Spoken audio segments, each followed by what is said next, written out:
Kami dari kelompok 12 saya sebagai moderator dan ada rekan saya, Nadia Almas dan Neng Zenit Khairunisa akan memaparkan tentang kaidah-kaidah terkait atof. Yang pertama akan dibacakan oleh Neng Zenit Khairunisa.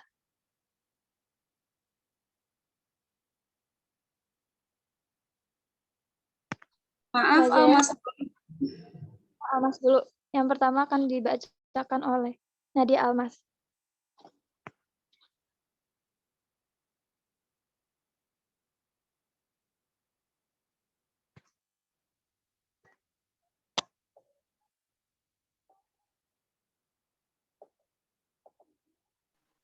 Sorry guys, sinyal. Bismillahirrahmanirrahim. Di sini saya akan memaparkan pengertian atof. Pengertian atof itu dari segi etimologi, atful laz'ala sabiqihi, yang artinya menyambungkan kepada kata terdahulu dengan satu huruf. Al-atof, satu huruf. Al-atof dari segi terminologi adalah penyambung yang antara dia dengan tersambung di antara salah satu huruf yang 10. Huruf-huruf yang 10 itu ada wawu, fa, summa, hatan, au, am, bal, la, lakinna, dan imma. Yang lainnya mendefinisikan penyambung yang didahului dengan huruf sambung. Kedua definisi itu benar bagi salah satu jenis atof, yaitu atfal nas atof dari segi susunan kalimatnya. Sedangkan yang lainnya atof bayan. Atof bayan ini tidak memerlukan adanya huruf yang menyambungkannya. Misalnya ada yang berkata, jada aba hafaz Umar. Umar adalah atofnya bayan. I'rabnya sama dengan yang diikutinya. Perbedaan antara atof bayan dan badal adalah bahwa pada atof bayan menyambung lebih terkenal daripada yang disambungkan. Batasannya seperti itu tidak mesti ada pada badal. Masuk ke kaidah 77 ini. Kaidah yang mengatofkan lafaz umum kepada lafaz khusus untuk menunjukkan keumuman makna dan menekankan pentingnya lafaz yang disebut pertama. Dalam Al-Quran terdapat ayat-ayat yang ada lafaz am dan atof yang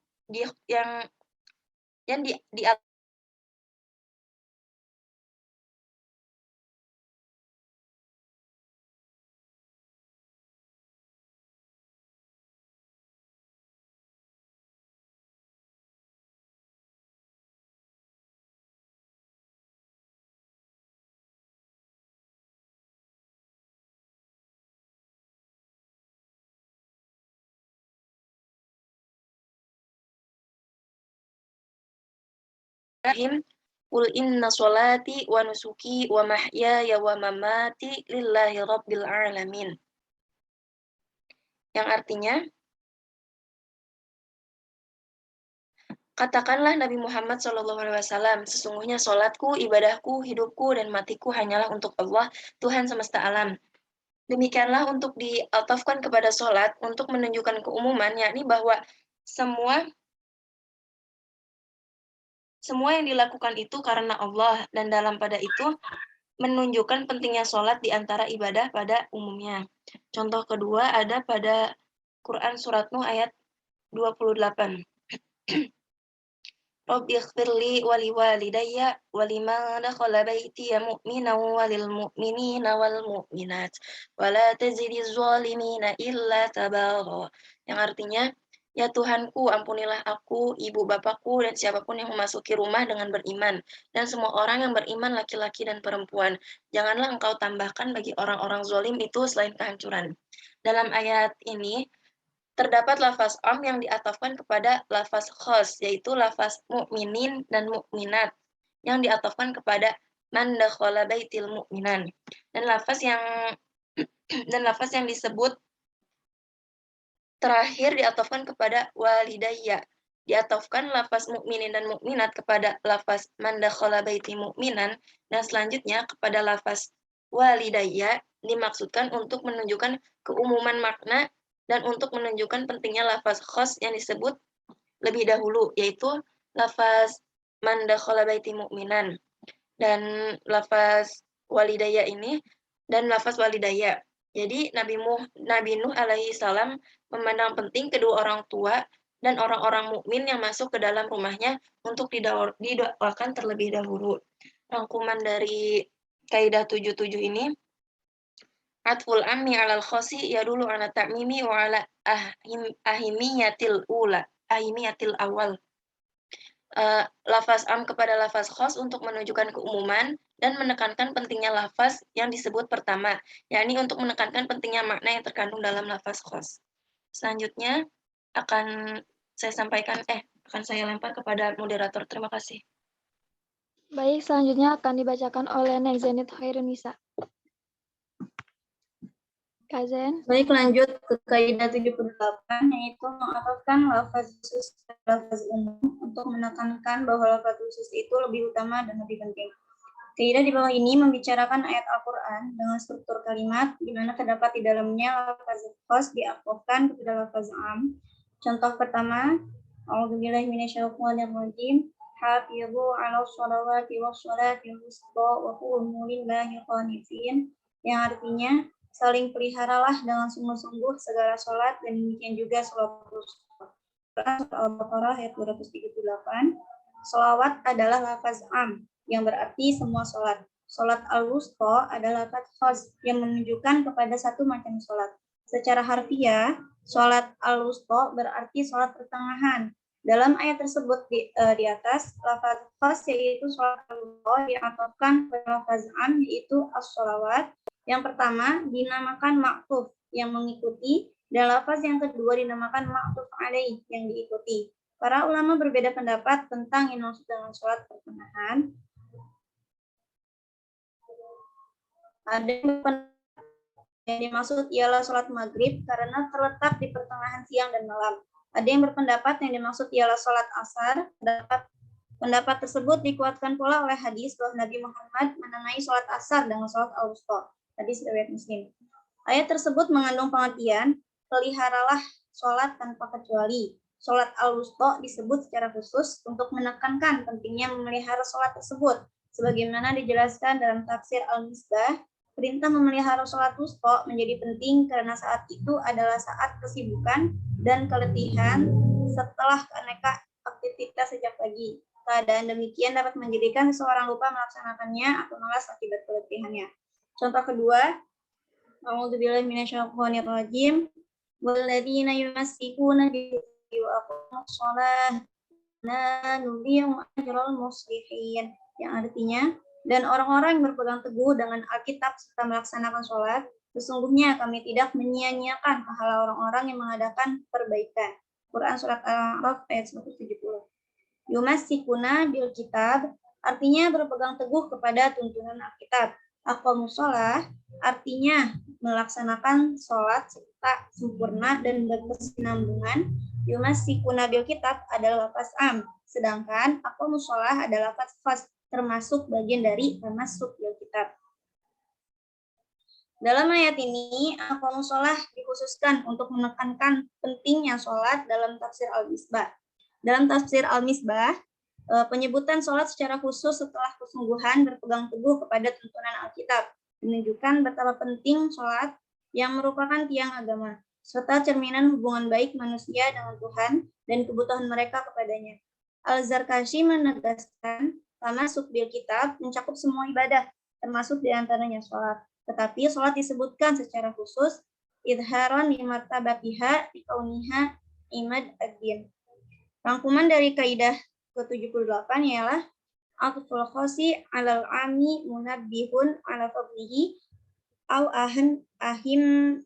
ahammiyatihi hatta ka'annahu laysa min jisil 'ami tanzila litaghayyuri bil wasfi manzilata taghayyuri fi dzati.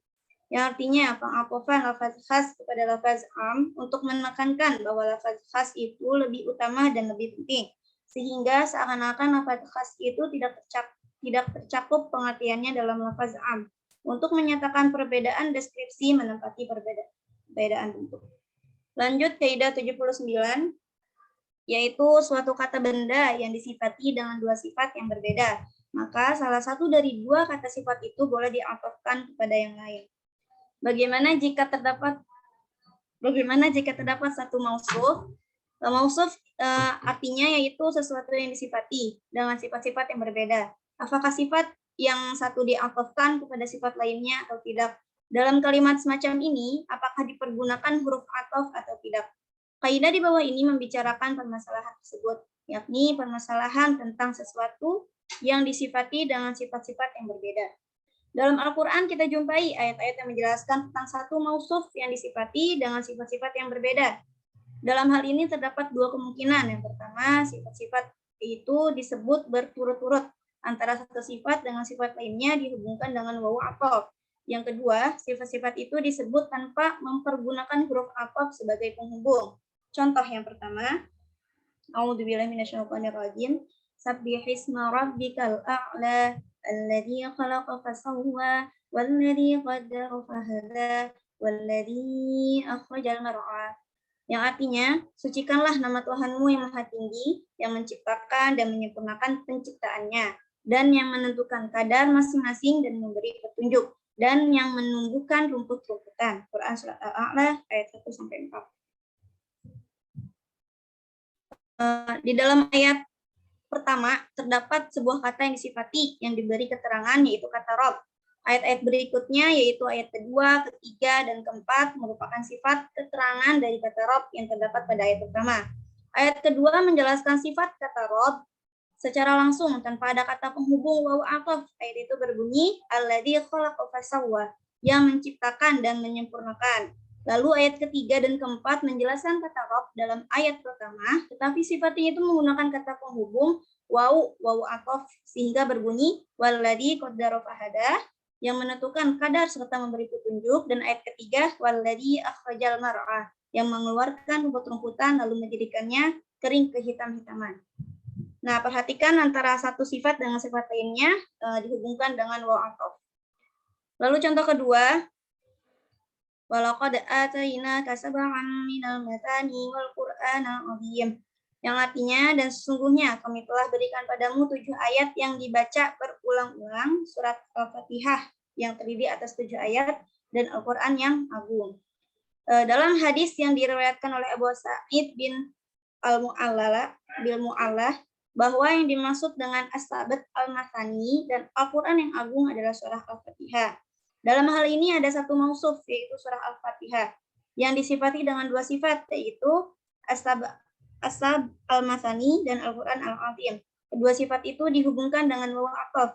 As-Sab Al-Mathani artinya 7 ayat berulang-ulang. Ada beberapa penjelasan mengapa surat Al-Fatihah dinamakan As-Sab Al-Mathani. Yang pertama, karena surah tersebut dibaca 2 kali setiap sholat, yakni penamaan pada awal masa Islam ketika setiap sholat terdiri 2 rakaat. Yang kedua, karena surah tersebut turun 2 kali, sekali di Mekah dan sekali di Madinah. Yang ketiga, dapat dipahami dalam arti dibaca berulang-ulang di dalam sholat dan di luar sholat. Yang keempat, karena kandungan surah Al-Fatihah itu terulang-ulang dalam ayat-ayat Al-Quran yang agung.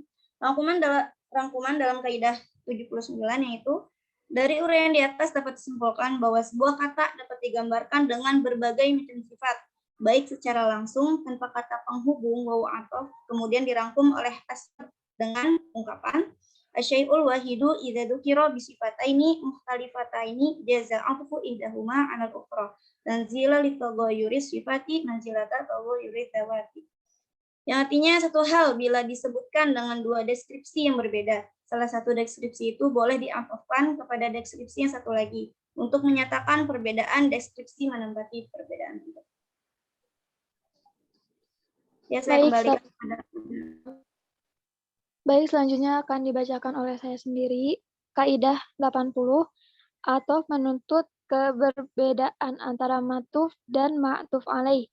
Bentuk athof di dalam Al-Quran dan uslub Arab pada umumnya ditandai dengan 2 tanda. Pertama, adanya perbedaan mughayyarah antara ma'tuf atau yang mengikuti dengan ma'tuf alaih yang diikuti.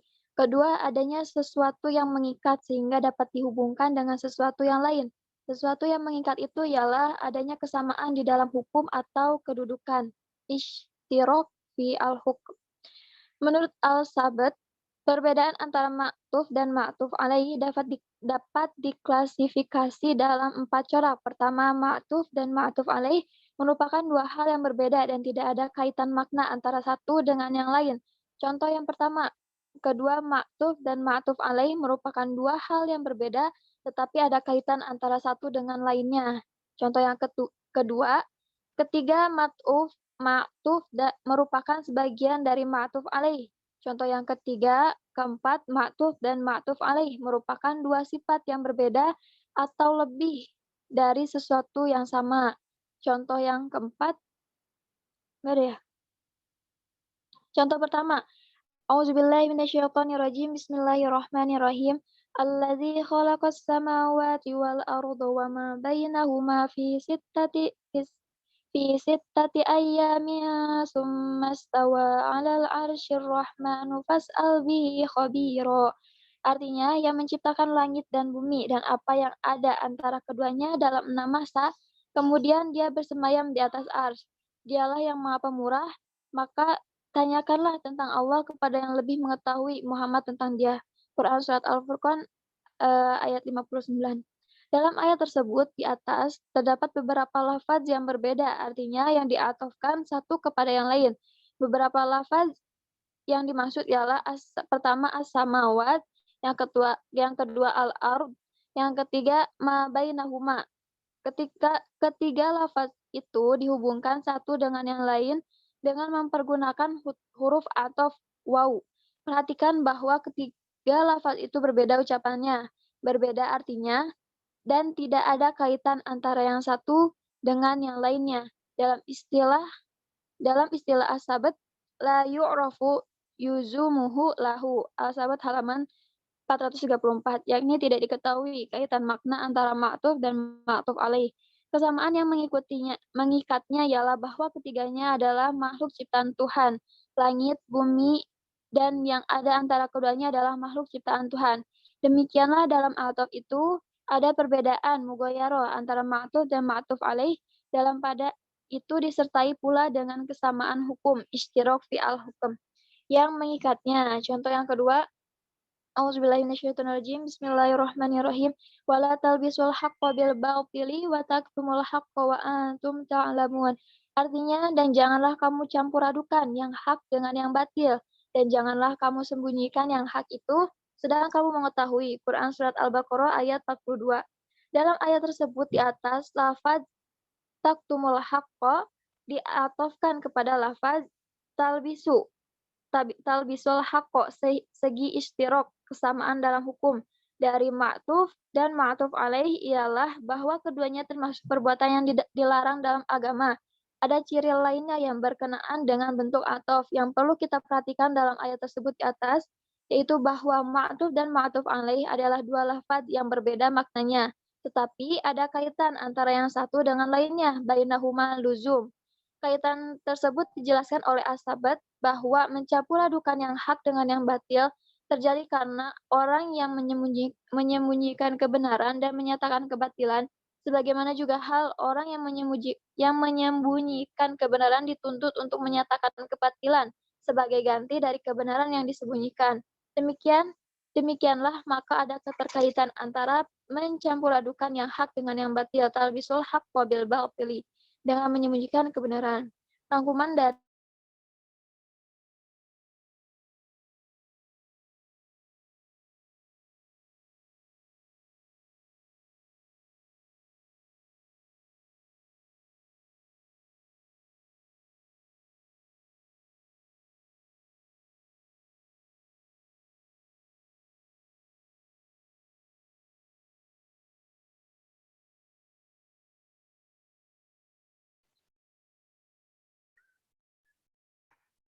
Maaf tadi keluar. Hal ini dirangkum oleh al-sabat dengan ungkapan sebagai berikut. Al-atof yaktabiyul mughayyarah bainal ma'tuf wa ma'tuf alaih ma istirokahuma fil hukmi ladzi dzakarolahuma. Atof menuntut perbedaan antara ma'tuf dan ma'tuf alaih disertai kesamaan dari segi hukum yang ditetapkan bagi keduanya. Kaidah 81 menyambungkan kalimat nominal kepada kalimat verbal memberikan makna kekekalan dan keabadian. Kalimat nominal adalah kalimat yang predikatnya kata benda dan kalimat verbal predikatnya kata kerja. Kata benda mengandung makna keabadian dan kata kerja mengandung makna perubahan. Hukum itu berlaku juga pada kalimat. Oleh karena itulah, penyambungan kalimat nominal kepada kalimat verbal menjadikan kalimat itu juga mengandung makna kekekalan dan keabadian. Contoh yang pertama, qad dalaltu idza wa ma ana minal muhtadin. Bismillahirrahmanirrahim. Qad dalaltu idza wa ma ana minal muhtadin.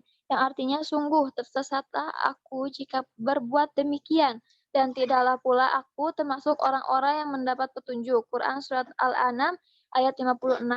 Frasa qad dalaltu idza adalah kalimat verbal yang mengandung makna perubahan dan kebaruan. Sedangkan wama ana minal muhtadin adalah kalimat nominal yang mengandung makna kekekalan dan keabadian. Ketika wama ana minal muhtadin itu disambungkan dengan qad dalal idza, maka makna ayat itu adalah seandainya saya Nabi Muhammad SAW mengikuti kehendak mereka, maka saya tentu akan menjadi orang yang tersesat selamanya dan tidak akan memperoleh hidayah pula selamanya. Hal itu karena apa yang diberikan oleh orang-orang musyrik itu tidak akan ada gunanya.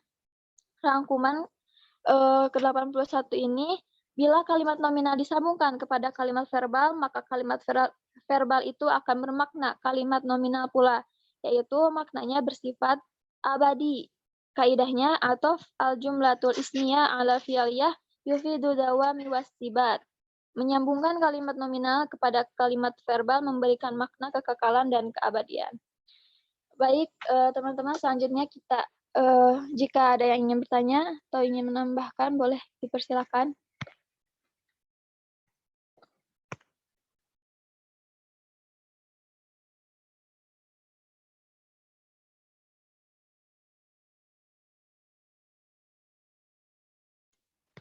Bapaknya belum ada ya? Belum.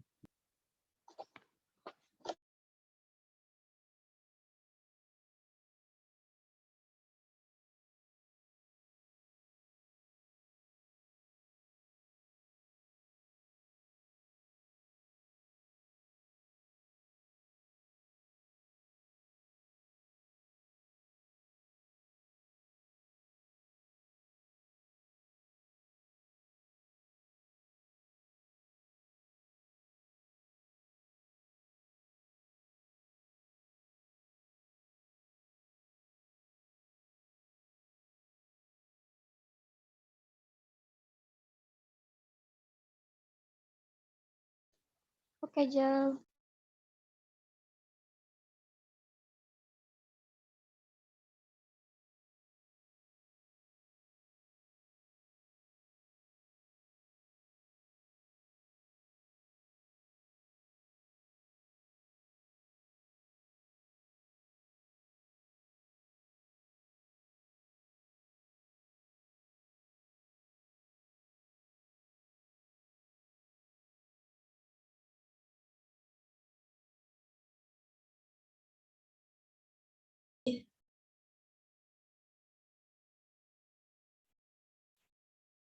Sekian untuk pembahasan hari ini.